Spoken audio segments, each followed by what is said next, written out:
All right, good afternoon, everybody. This training does take 45 minutes. I know it's Friday. I know that's not what we want, so I'm going to try to be fast, but I need you to promise me that you will still ask your questions, because we're going through a new district initiative that we're going to be working on, that we're doing at all of our campuses, and we're going to be rolling that out in the next 2 weeks. It involves all of us. So when we get to talking about instructional rounds, I'm going to specifically talk to Ms. Freeman about how her role is going to help out in this, because we're all going to be coming to classrooms to support each other and provide feedback to each other on what our kids are doing, where we want our kids to be at, and how as a team we come together to get there. So I know, Dr. Thompson, you've talked to them about their retest scores? Not yet. Can I mention it? Absolutely. Okay. Now, this is very dangerous for me because of my former job as principal of A+ Academy Secondary, but I have to tell you that when December retest scores came out, your scores not only went up, they were the top secondary scores in our district for December retest. We had such growth on retest scores, we beat the region and the state in every content. When you look at, and this is off the top of my head, when we looked at biology, we were at 70% for our retesters. When we were at Algebra 1, it was 67%. US History, I believe, was 67%. English 2 was 42%. And English 1, I want to say, was in the 20s, Mr. Marola, in that area for your department. Phenomenal job. If you don't follow that statistic typically, your average December retest scores for every content, it's usually in the 30-35%. You guys doubled that. And that's a testament to you and your campus and all your hard work.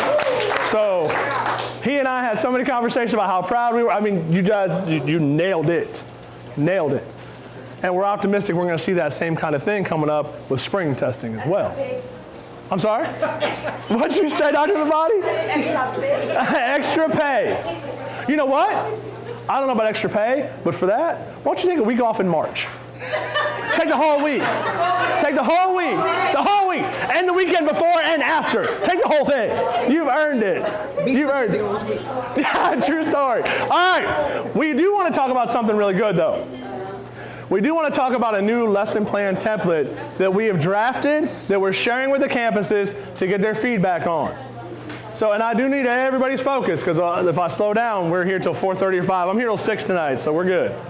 So, I asked Miss Allen to be my mobile clicker on the link. So, Miss Allen, if you click on that new template link for me. We're looking at changing the district lesson plan template to make it less arduous for you. We want it to be easier. We want uploads to be smoother. We don't want you to have to follow and enter in a template 5 times a week on 5 different days. We don't want you to, look, let's have an honest, candid conversation. Not everything we put on that lesson plan is often done. We put it on there because we worry somebody's going to read it, and we want them to provide us feedback. That's why I'm saying let's be honest. Oh, and by the way, we are recording this, just so you know, to put on the district website as part of this training, so just make sure you know. So what I want to share with you is, I want to share this template that we've made because we're going to be asking for your feedback. This has been shared with every campus administrator, every campus principal, and we're giving you guys time after I go through it to give him feedback on things you want to change. It's based on the 5E model. Now, Mr. Marola, for yourself and your department, English doesn't usually follow the 5E model. You do a balanced literacy method or some other technique. So Ms. Martin is working on a tweaked version that will be beneficial to the English department instead of making you comply with 5E, which does not fit with the way English is taught or the way your curriculum is rolled out.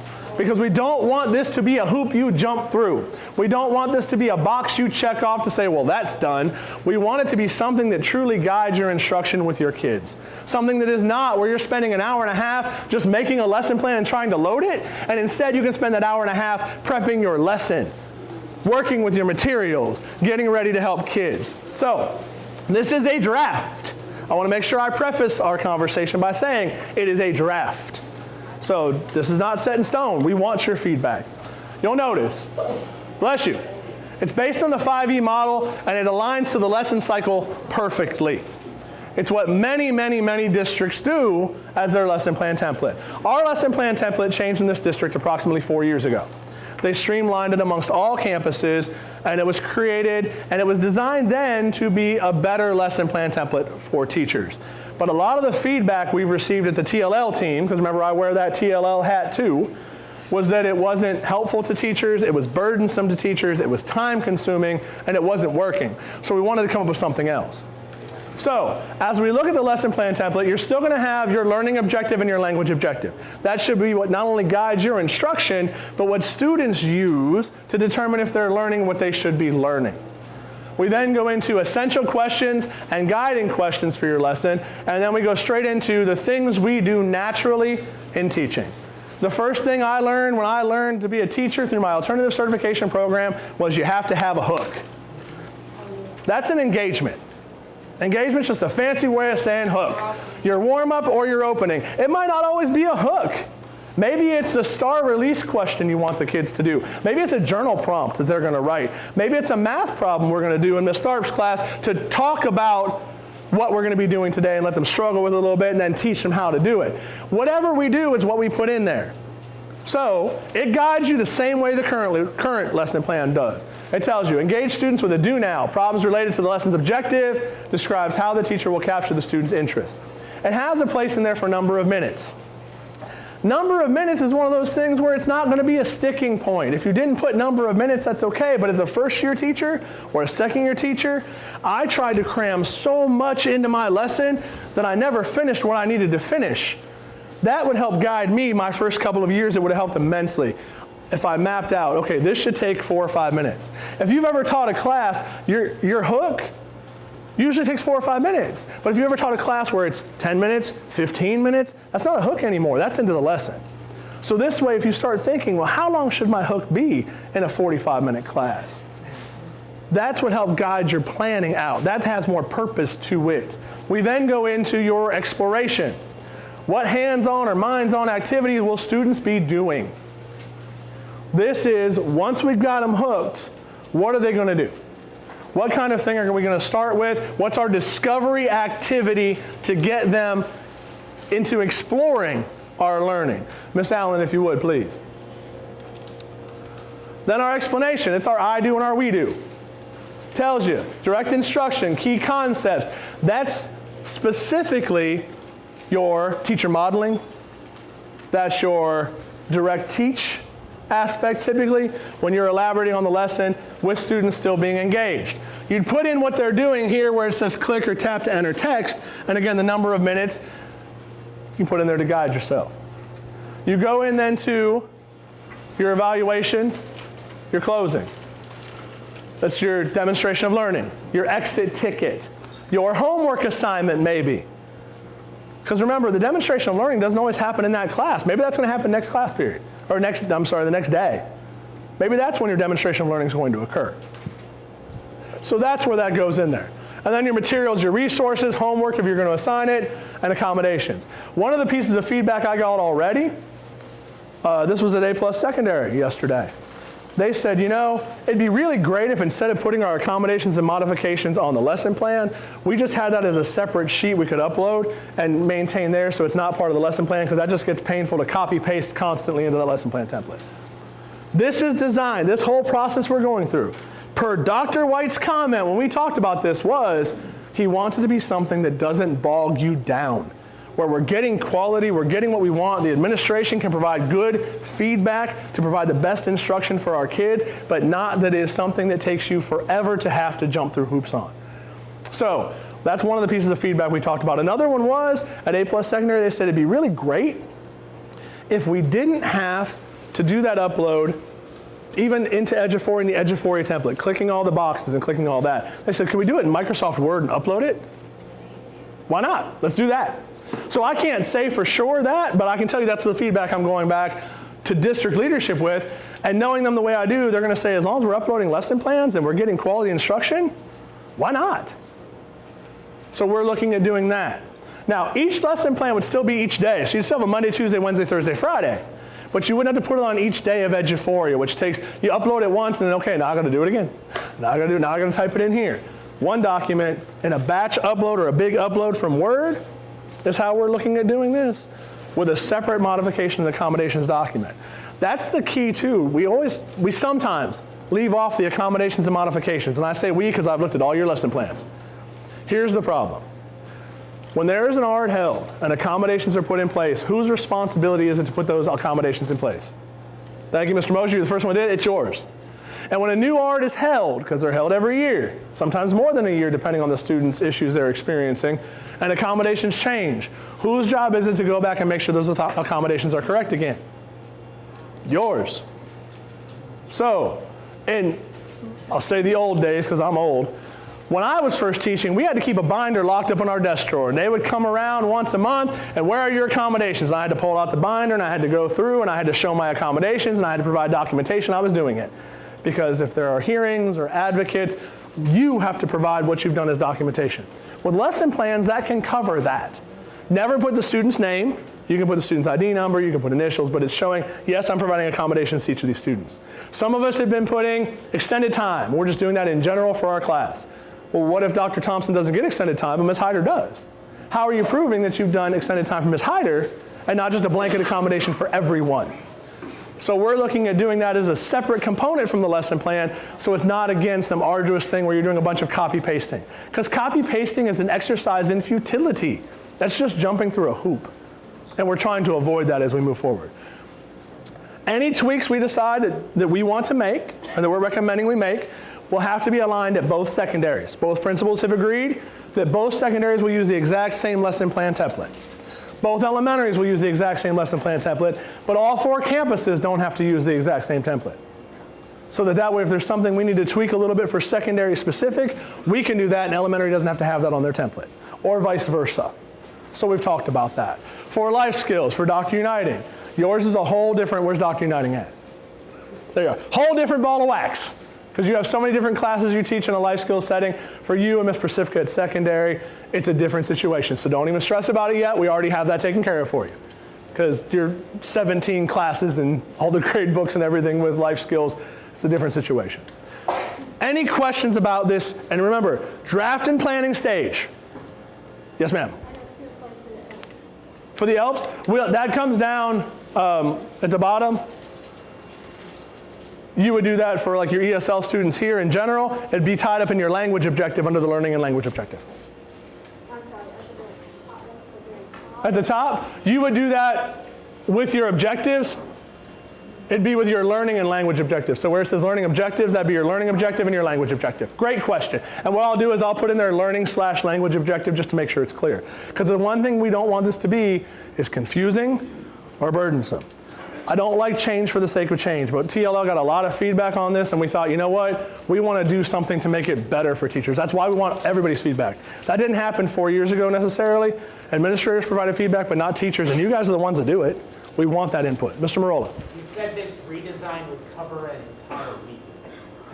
Correct. You'd see this 5 times in your Word document, preloaded with Monday, Tuesday, Wednesday, Thursday, Friday. You still put your lesson plan daily into that, but when you do an upload, it's one file, one upload, one time.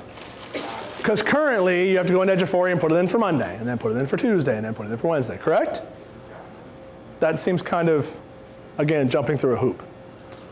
Ms. Lee Brown. We're working on a long-term project. Uh-huh. Could we just put like Monday through Friday is the same? Yeah, you would put the project in for Monday, for example, and for like the rest of it, you might put continue project. Or you might put this project will last through Friday. Okay. Exactly, because that's the flexibility you have that you don't necessarily have with the current template.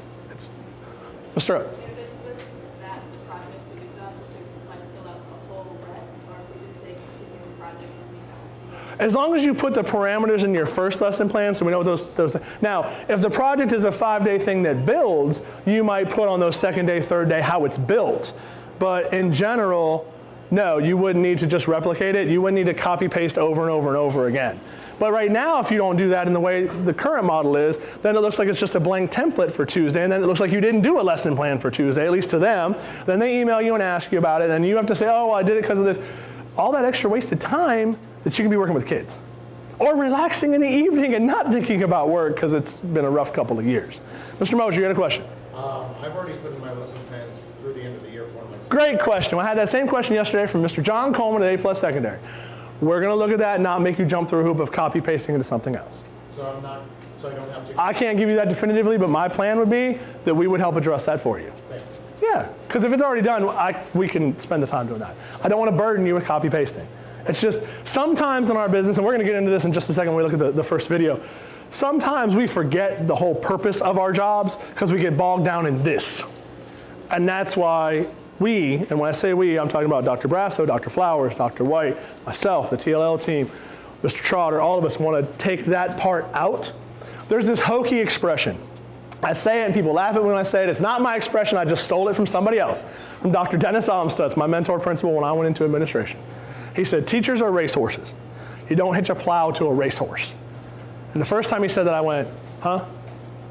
He goes, well, you don't put a plow on a racehorse. I said, well, obviously, but how does that equate to teaching? He said, simple. Don't put extra stuff on teachers that doesn't matter. He said, if you're going to be a principal one day, and this was in, 2013, I think it was, when I finished my classes, he goes, take as much off teachers, sorry folks, take as much off teachers as you can. If you give them one more thing to do, take 2 away. Because your job is to get in that classroom and run with those kids and get accomplished what needs accomplished to help them be successful. And so I've always kind of believed in that, as hokey as that expression was to me when he said it. The lesson plan is something where, yes, we need it. Yes, it's valuable. Yes, it guides instruction, but it shouldn't have to be reinventing the wheel every single week when we do it. That's the thing we're trying to avoid. Yes, Ms. Price. On the learning objectives, can we maybe make the wording of the objectives more student-friendly, so like student will be able to blank, by? Also, it should be student-friendly. So, yes, absolutely. Objective student will be able to blank using blank. Yep. So that way it's the same across the board and everyone can walk in your classroom and understand what your kids are going to do and how you're measuring. Absolutely. And the best way to do it is to tie it to the TEAC. The best way to do a learning objective is to tie that to the TEAC, and I'm not going to spend too much time talking about it, but we can do we'll do that through PLCs. I can help with that because I've done a lot of trainings on learning and language objectives. When you look at it, student will be able to analyze the causes of World War I by discussing it with their classmates and writing, and we can do all those kind of things to simplify it, because the purpose of a learning objective, without spending too much time on it, is for the kids to assess how their learning is. I had a girl in my AP US History class, I'll grab you in 1 second. Again, she comes to my class, and she says, I'm here for tutoring. And I said, okay, great, why? She goes, because I have a C. I said, okay, what do you need me to do? And she goes, I can't have a C. I said, okay, so what can I help with? She goes, I don't know, I've never come to tutoring. She was a junior in high school. She was number 3 in her class. I said, you've never come to tutoring? I said, for me, I know. She goes, no, never. I said, never? She said, I've never had to. I said, okay, well, what do you need help with? She said, I don't know, I can't get a C. So I said, well, the learning objective, when I put that stuff on the board and we talk about it, she goes, yeah. I said, are you getting what I'm doing? She goes, well, sometimes. I said, well, let's look at today's. And we talked about it. I said, do you understand how to analyze this? She goes, well, I understand it, but I don't know if I'm analyzing it. Great. She used that then to gauge her learning. She came to tutoring for like 4 days. We tweaked her study habits and what she needed to do, and she went from a C to an A in less than probably 3-4 weeks at that time. But how do you do that when a kid comes in and says, I just need help, I can't get a C? That's awesome that she came, but I can't work with just giving you an A because you showed up. It doesn't work that way. Learning objectives should be for students to be able to, when class ends, look at that board where it's posted and go, oh, I can do that. Or look at that board and go, I don't get this. And it gives you a point to start that conversation on tutoring. So that's kind of how that works. Your second question. Can the district provide exemplar lessons for each content area? Because if you just... On the lesson plan template, I already have that plan. If you just give them that, you're going to get a range. Absolutely. We had that same conversation where TLL will put together kind of an elementary. Elementary is looking at doing this 3 through 6. So they put together one for that. I wouldn't do one for every grade level, but if I did a science one, like let's say I did a biology one, or a US history one, and on. I'll do like a middle school, high school. We've already talked about that too, because it's easy to say we want it like this, but then some people go way up here, and some are way down here. And if you're that overachiever, you're still going to spend just as much time as you did on the other template. And that's not, we don't want it to lower our quality of instruction, but at the same time, we don't want it to be where you're killing yourselves to write down stuff on a piece of paper. So, any other questions before we switch into the instructional rounds aspect? Yes, ma'am. So the Word docs get uploaded to... That is the plan as of now, but again, that's draft because that feedback came in yesterday. I have not even shared that with, but that's what we want to do. TEACs The teaks will still be put in the way, kind of the way they were, so it doesn't make it, yeah. So it's nice and smooth and easy, because I don't want you to have to sit and type in 1.5a, 1.5b, because again, that's more tediousness that we don't want. So, all right. We're gonna go ahead and switch over, and Miss Allen, I'm gonna need you, because we're gonna click on the link. This first video, it's about 4 minutes long. Before we start it, I wanna kind of preface it by telling you why I use it and why it's valuable in my opinion. We forget in our business what's important. More than we should, we forget what's important. Because we worry about, oh, I'm running late to duty. Oh, I forgot to clock in. Oh, my lesson plans aren't in. Gosh, I gotta do all this grading tonight. Oh, I'm tired of these kids. It's almost spring break, which Dr. Labani, you're taking off, by the way. Congratulations again for that. Gosh, they're so wound up. I just can't do this. This is ridiculous. And we get those frustrations. And day to day, you guys forget about that sometimes. And we forget about that sometimes. And this video, why I show it is because it reminds me why I got into this business, why I didn't end up becoming a college professor or run a museum, which was my dream when I was younger, and why I switched in college when I saw kids couldn't write an essay to save their life, and I wanted to go to high schools and teach them how to write and teach them how to do history so they'd be successful. Because we had a valedictorian drop out her first semester in my college when I was a teaching assistant because she couldn't write an essay answer in a history class. And she'd been the valedictorian for Cleveland Public High School. So that's why I switched.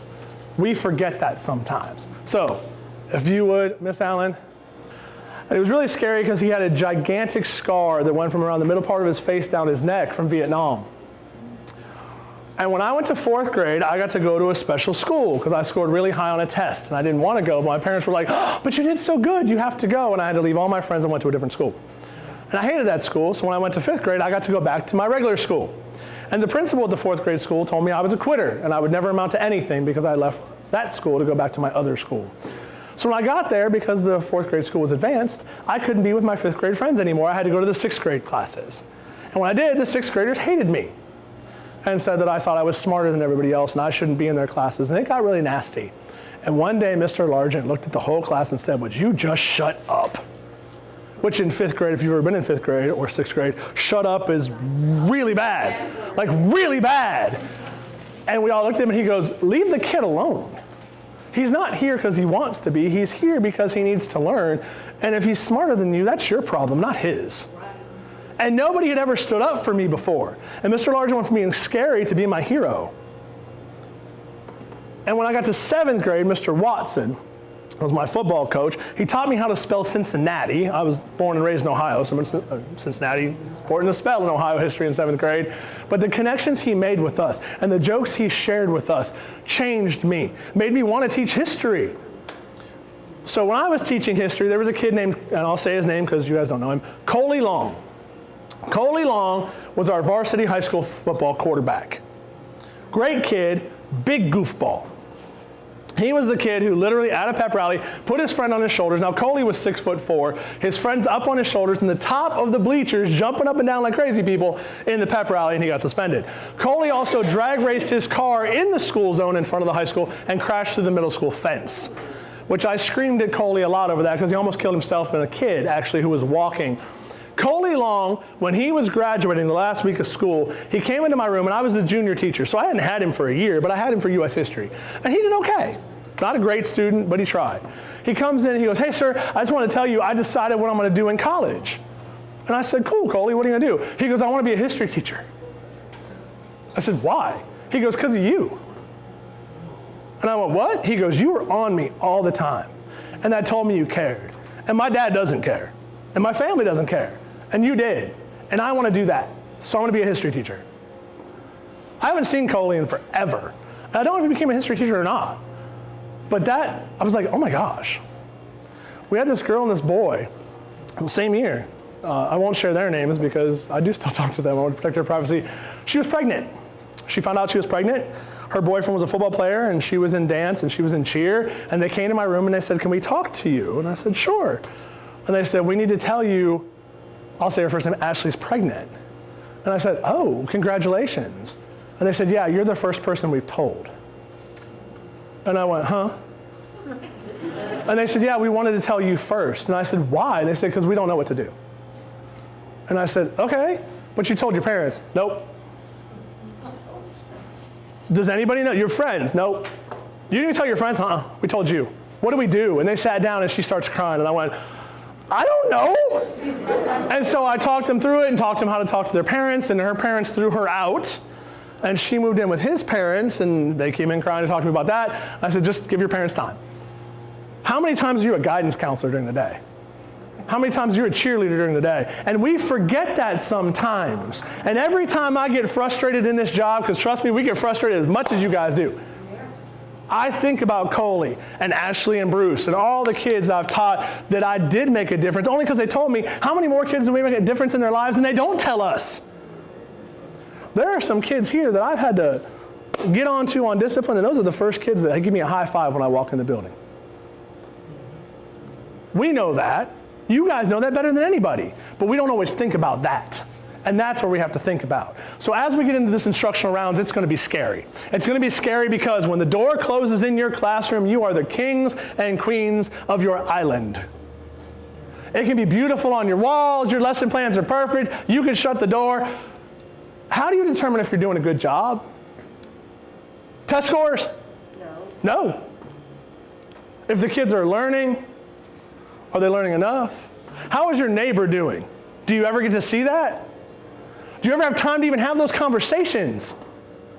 No, not really. PLC, so much gets thrown at you, you don't have time to sit and talk and say, hey, I need your help on this. How do I do that? Some of us do in the hallway, but not as a standard of practice. And that's what instructional rounds kind of changes. It's a network of educators using these rounds to change learning. It's based on medical rounds in hospitals. We've all seen ER, right? They go around, they talk, what's this patient have? What do you think the symptoms are? How should our treatment be? What should we do? It's the same concept in education. And it's everyone. And we're not looking at the teacher. We're not looking at what you're doing. We're looking at what the students are doing. We're looking at student engagement. We're looking at the activity the students are doing. We're looking at ways to improve our practice as a team, how to build relationships possibly, how to manage a classroom possibly, but it's everybody. That means, Ms. Freeman, back to your question when we started this thing off, that means you're going too. Because we need everybody's feedback as we look at this as a team. When we start off, we'll be going with our content team. So it's people you're with all the time anyway, people you're comfortable with, people you can share with, because we're not judging you. We're looking at what are the kids doing, what are our expectations, are they meeting our expectations, and if not, why not, and how do we tweak it? It will not involve administrators. Now, at first it will, till we all get the hang of it, and then we all step out, and it's you talking to each other about instructional practice. It's not an evaluation, it's not a T-test, it's not anything like that. It's literally time for you to observe each other, and before you get nervous and say, I don't want that to happen, it's up to the campus principal, but what we're recommending at TLL, bless you, is that we do it for those who are comfortable with it at first. That way, it's not something forced upon you. Do not go home and look at Teacher Job Network this weekend and try to find some school that's not doing instructional rounds. Don't do that to me. Look, Collier's already laughing. She's like, don't do that. This is not something to be stressful. This is huge. I know districts who've been doing instructional rounds for 7 to 10 years, and they're still figuring it out because it's all about instructional practice. It's nerve-wracking. Don't do what my friend did. My friend, Mr. Villagomez, teacher in the Valley, he actually did a student teaching with me. We went on instructional rounds. I've done this as a teacher, I've done it as an administrator, I've done it as a curriculum team member. And we go to his room, and there's a student sitting in the front. Everybody knew the kid. He was a special needs kid. He was in trouble all the time. And Villagomez asked the question, and the student raised his hand, and the kid's answer was perfect. And instantly we all were like, wow. And Mr. Villagomez goes, man, great job, buddy. Way to go. And he goes, well, yeah, you asked me that question yesterday. That's not what this is about. And that's a true story. That's not what this is about. It's about seeing where our instruction is and where we want it to be. We start off by identifying problems of practice. Is it student engagement? Is it classroom management? Is it quality questioning? What do we feel we need to improve that would improve student learning? And I don't mean for test scores. We want our kids to be critical thinkers. We want our kids to be successful in whatever they decide they want to do. My dad was a bricklayer for 32 years before he retired from bricklaying. He never finished college. He never enrolled in college. He would tell you he's not even sure if college has 2 L's or not. He was a bricklayer, and as a kid, I thought he was the dumbest occupation person in the world. I thought he's a dumb construction worker until I turned 16 and I did a side job with him. And he goes, oh, here's the blueprint for what we're doing this weekend. And I went, oh, I can't read that. He goes, how do you not know how to read a blueprint? What are you learning in school? And he taught me how to read a blueprint. And when we got to the job, he pulls out the transit, which if you've ever been driving, you see the guys with those little tripods and they're looking through something, there's somebody way down the way to look at the other. And he goes, here, I need you to set up the transit. I said, what's a transit? He goes, what are they teaching you in school? And he showed me how to read a transit and if it's off bubble and all this. And I went from thinking he was the dumbest person I'd ever met as far as a construction worker, all he does is throw brick and block together, to changing it. He built people's houses and they didn't fall down. And he made sure they're, I can't level a picture when I hang it on my wall. And my dad built basements and chimneys, and he built our fireplace in our house, and I watched him do it. And he told me when I was helping him, he said, when you mix the concrete, don't throw off the ratio of sand and water to gravel, or it's gonna make the cement too limp and the wall won't hold up. And he goes, and when it's cold outside, don't put too much antifreeze in it, because in Ohio we still do construction in the winter. You put in too much antifreeze, when it thaws, people's walls fall down because the cement all goes to mush. He goes, that's simple chemistry, you don't know that? And I went, no? And he goes, okay. I had a whole new respect for my dad. And instead then I picked up my mom who was a postal worker and I'm like, you sell stamps, Dad does tons of stuff. We have to change what we want our kids' goals to be. It's not about star scores. We have to change critical thinking. We have to have conversations and have time for that. So as we look at this, Instructional Rounds is a network of participants who commit over time to make changes to our practice, to provide feedback by collecting evidence through a sequence of activities. It's professional learning, but it's different. It's not stand and deliver. It's not take notes. It's not tell us how you're going to implement this in your classroom. It's what are we seeing and how do we help each other. This is one of the books we'll be using to kind of guide our work. It's from the Harvard model on instructional rounds. They're kind of the gurus of instructional rounds. And our district has talked about doing this since I got here. We've talked and talked and talked about instructional rounds. And now we feel we have the teams at our campuses to make it what it needs to be because of you and your dedication. As we look at instructional rounds, we improve schools by using student learning from multiple sources and find the instructional problems to focus on to get the most leverage, to get the most return. As we look at our instructional core, student engagement, teacher knowledge and skill and level of content. If you increase one, you have to increase them all. You have to make sure we have all of those working in cohesion. And sometimes student engagement is the hardest one to get, especially post-COVID. We know that. Sometimes it's our level of content. We need our students to perform here, but we're teaching to this level because we just want them to get it done. That doesn't help anybody, especially them. It's their future. We have to look at how we increase each of those areas with multiple feedback, multiple supports. When I was a social studies teacher, they used to tell us all the time, we need you to do more hands-on in social studies. So I asked if I could recreate a Civil War battle using Nerf guns on our football practice field, which was of course denied instantly by my principal. And I said, well, that's all I got. I said, we're not like science where we get to play with Bunsen burners and we get to use little flames and we get to play with stuff. I can't put potassium in a little tray and watch it bounce around. I don't get fun stuff. And they started saying, talk to the English teachers, they're doing hands-on. We got to do instructional rounds, we got to see how each other did hands-on. And it gave us ideas on how I could implement that in my classroom. But it's back to if you can't see it, it doesn't happen, and our task predicts our performance. If we expect our students to be critical thinkers, but all we ever do is ask yes/no questions, you'll never get critical thinking out of that. You'll get a 50-50 shot. It's like a true-false test. That's all you're going to get. What we ask them to do determines what we get out of them, and are we asking them to do what needs done?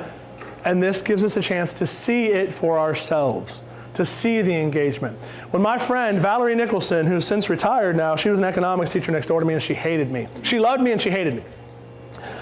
I was a goofy teacher. I had tons of fun. I laughed all the time. I taught in all this pop culture stuff to history to have the kids have fun. We were laughing so loud in our classroom every day, she could hear us through the wall. And she said, I teach economics and it's boring. I hate you. The kids love you. So we did instructional rounds and she came to my room and she saw what I did. And next day she goes, guess what I'm doing today? And I said, what? She goes, we're doing economics interpretive dance. And I went, huh? Oh yeah, it's so much fun. And she was doing interpretive dancing and the kids came and they said, you know what, Mr. Lee, Miss Nicholson, she's lost her mind. And I said, what? They said, she's up there dancing and doing all this stuff, but man, she's trying to keep us engaged. She's really trying. It changed their perception of economics because they saw a different Miss Nicholson. And she was happier because she was trying something different. Because economics can be a little tedious. But she was trying, and it made a different connection with the kids. She got that by seeing how I was up there being goofy, and she was a dancer in high school, so she tried to stay in her element. When we look at this, is we need to know what really determines what students are able to do. Because it's not what the curriculum says they're supposed to do. It's not what you think you're asking kids to do. It's what they're doing that determines what they'll be able to do. The performance. If, for example, Coach Eton, I'm going to pick on you. Yes, sir. As a football coach, Yes, sir. when the boys are at practice, do they wear pads and hit each other at practice? Some days, yes. Yep. If you never did that, never did it, the first game, when they got smashed on the line, what would happen to your team?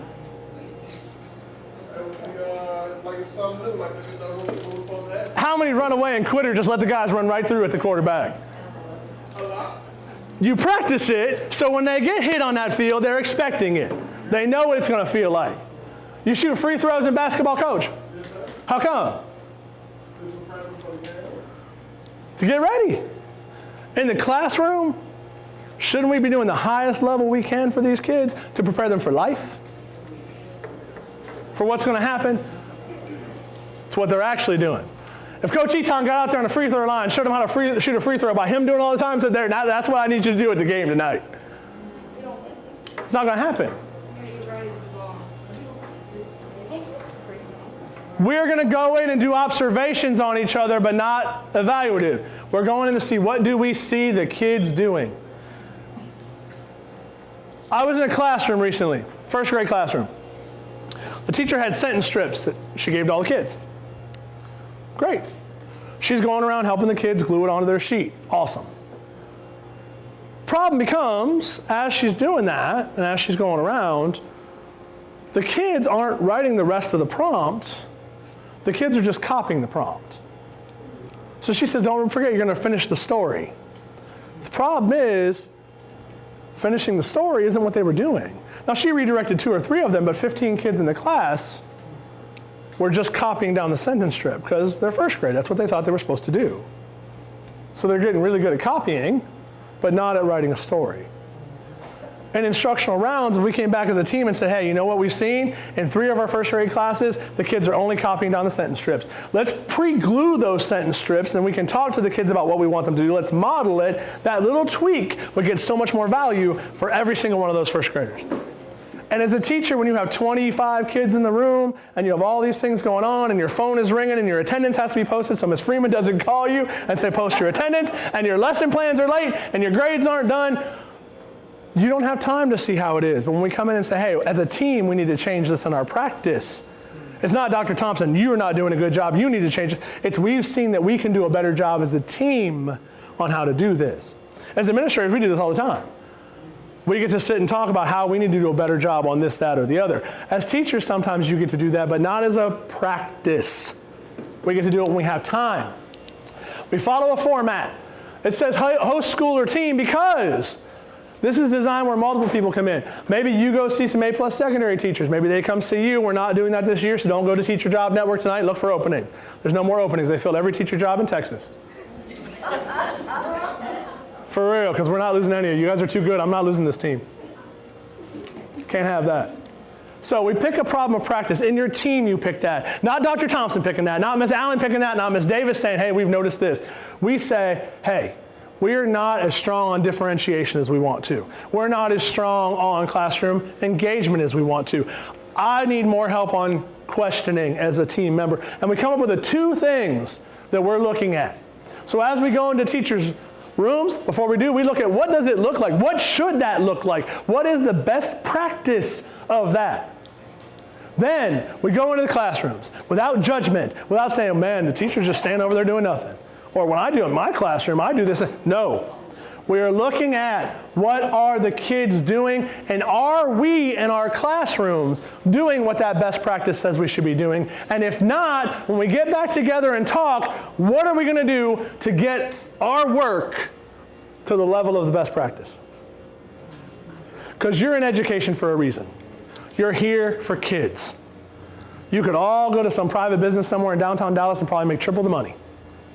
And half the stress. Look at all the superintendents who are quitting in the Metroplex. The 9th one announced their resignation yesterday, Plano ISD. Yesterday, the day before, I think it was. 9 of them. Dallas, Fort Worth, Northwest, Plano, Richardson, Mesquite. All the superintendents are retiring. How many teachers are leaving the profession? Here's an interesting statistic. I had a conversation recently with Dr. Brasso. And in talking with her, she said Texas A&M Commerce graduates an average of 100 teachers a year. This year, anybody want to guess how many teachers they're expected to graduate? I heard 30, it's less. 4. I heard 20, it's less. 5. I heard 4, it's a little more. 5. Higher than 5. You're going to go 7 next, it's 8. 8 teachers from 100 to 8. 2 reasons are the predicted cause. 1, people don't want to do education anymore. 2, they don't want to do education training. They want to go alternative certification and get a degree in a content area, which isn't a bad thing. I went alt cert. I love alt cert. But here's the problem with alt cert. Sometimes the program is amazing and you walk into the classroom going, I know exactly what I'm doing. And sometimes you're in a program like me, and my first day of school, the bell rang. I went, oh my God, what do I do now? And all these kids walked up, hey sir, good morning sir. And I was like, good morning, hey. And I'm looking around and the second bell rings and I walk in, I was like, good morning everybody, how's it? And I mean the sweat just, poof. And I don't remember anymore about that day. I don't remember another thing about that day. It was horrible because I wasn't ready. But I was alt cert. I had a master's degree in history. I knew my stuff. But I had no clue what I was doing when that bell rang. I had a little mini panic attack for a few minutes, and then I was like, okay, so here we go. If we have more alt cert teachers, we need more of this even more to help build each other up, because it can't be that alt cert program's responsibility. And a lot of teachers who come into our profession, whether they're alt cert or college trained, quit within the first 3 years. They quit because it's not what they're ready for. Most colleges, if you go to a college program, don't show you how to do a lesson plan. They don't show you how to do classroom management. They tell you theory, but there's not a lot of practice. This is where the practice comes. So what is Instructional Rounds? Process designed to use discussions about learning, basing it on a coherent theory of school improvement, our own practice and protocols. It's not a program. It's not some turnkey thing. We're going to give you a big book and make you read it and put it in place. It's a process together that we learn. It's not imposed by an outside agency. It's us doing this. You're not going to see central office coming over into Instructional Rounds. It's designed for you to help each other. Not even us as campus admin are going to be coming in once you guys are comfortable with the process. It's not about us. It's about you being open and able to have conversations. It's not judging efficiency or quality of teachers. It's what are our kids doing and what do we need them to do. That's all it is. It's simple as that. It's not a walkthrough, it's not a PLC, it's not an instructional strategy, and it is not a quick fix. Not at all. It's a process over time to improve our practice. That's what it's designed to be. My first year teaching, we didn't do this, and I wish we did, because I would have loved to have gone to the teacher next door and saw how they did it, because I, most days, had no clue what I was doing. By my 4th year, I kind of had a good feel. The whole school, you identify your problem, you observe it. Can we improve that problem in real time? When we do that, like here's a draft. What does student work tell us about the focus of their lessons? We look at what our learning target is. We do the research. We look at Marzano. We look at all the experts in the field. We watch videos to see what does it look like. What does real quality of this topic we pick look like? Then we go see each other. We're describing what we see. We're not evaluating it. We're looking at the instructional core. So it's that level of content, teacher skill. We're looking at that 3 areas. We're looking at a specific format for observation. What are the students saying? What is the teacher saying and doing? What's the task? We'll provide those forms to you. So it's all consistent. So we have all that. Afterward, we get back together as a team. And by us as a team, I mean you as a team. Maybe the English department or the math department. And you get to say what you saw. Look at the evidence. What patterns do you see? Predict what students can learn. And you answer that question. If you were a student in the class and did everything the teacher told you to do, what would you really be able to do? Could you do what the expectation was for that day or not? A lot of instructional rounds comes on openness. Then, how do we change it? How do we fix it? What do we need? Maybe you need a whole day where you can sit down as a team and not be in the classroom, and we cover your class, and you have a whole day to be able to talk about what systems to put in place to improve that area you've identified. Maybe that's what you need. Not a PD day, a day to sit and plan and work together as a team. Not for somebody to stand up and tell you stuff about new strategies to put in place. Maybe that's what you need. Maybe you say, we need to see how they're doing in another content area. Can we go observe other teachers and see what they're doing to see how they're doing it? Maybe you need to talk to Dr. Thompson, bless you, Ms. Davis and Ms. Allen, and say, okay, we know we're struggling with effective questioning. Are there any teachers who are amazing at effective questioning that you've seen? And can we see that teacher model it for us? Because we have experts in this room. We don't need to bring in consultants. We have those experts here. Can we see that? Can we see each other?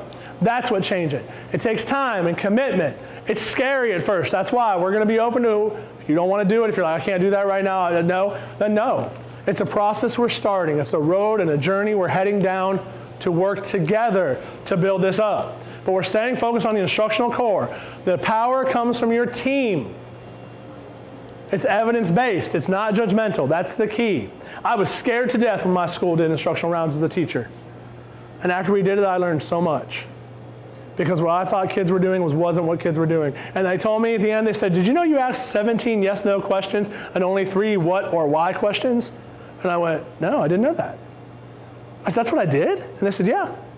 I said, wow, I need to do more open-ended questions to increase my critical thinking with my kids. And then when we talked, I said, well, I saw that in your room too, though. Really? And we decided effective questions what we needed. And then we went to a quality questioning training. And we started putting in strategies in place. But you get time to do it.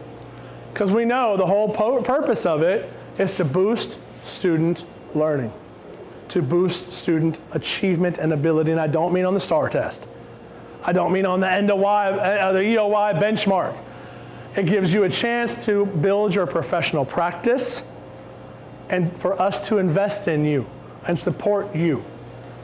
It gives you professional dialogue around your pedagogy and its complexity, and how to do a better job for you too. How we can streamline things for each other. It's professional learning at a whole school level. We look at our practice, we motivate change for the better. The last part is the part we're not going to be doing. They're still going to be visiting campuses, classrooms like always, but this is going to be teacher-driven, staff-driven. We're going to see more focus on teaching and learning, and not jumping through boxes or jumping through hoops and check marking boxes. We get recommendations that we can build on so that it's not just us telling you this is what I saw, it's you telling each other what you saw, what you experienced. And that's what makes a big change. The student voice starts to be heard. Because when you, as an instructional round member, ask a student, why are you doing this today? And they say, I don't know. I did a walkthrough in a classroom the other day. Not at this campus, so I'll tell you. I'm not going to tell you what content or what teacher. And I went up to the kid and I said, hey, what are you doing? And he goes, I'm working on what she told me I have to do. And I said, why? He goes, because I got to pass. Fair enough. He was a senior. I said, okay, but why are you learning it? He goes, I don't know. She told me to do it, so I'm doing it. Talk about powerful. Because he doesn't care about, he's not invested in his learning. He just wants to pass the class so he can get out because he's a senior. Where's the value in that? So we increase student-student and student-teacher dialogue, and students become more independent learners. First book I ever read in education was The First 100 Days by Harry Wong.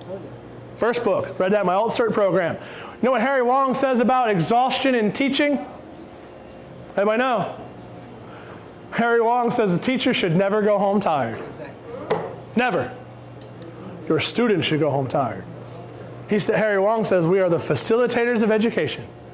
Our job is to make them work and learn, and they should go home exhausted every night. Instead, they're running out the door to jump in the car, go home, play Fortnite or Among Us or whatever other game they're playing. And we get in the car, drag into the car, getting in, going,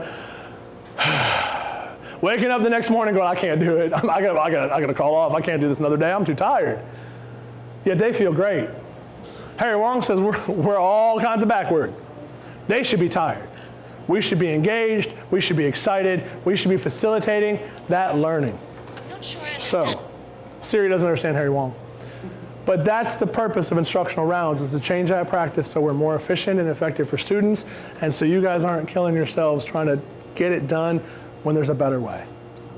Now, I'm going to ask a question that nobody's going to answer, and I'm okay with that, because you're tired and you want to go home, and I already kept you too long. Does anybody have any questions about this? I knew that. It's going to be a process. Don't get nervous. We're going to work you through it.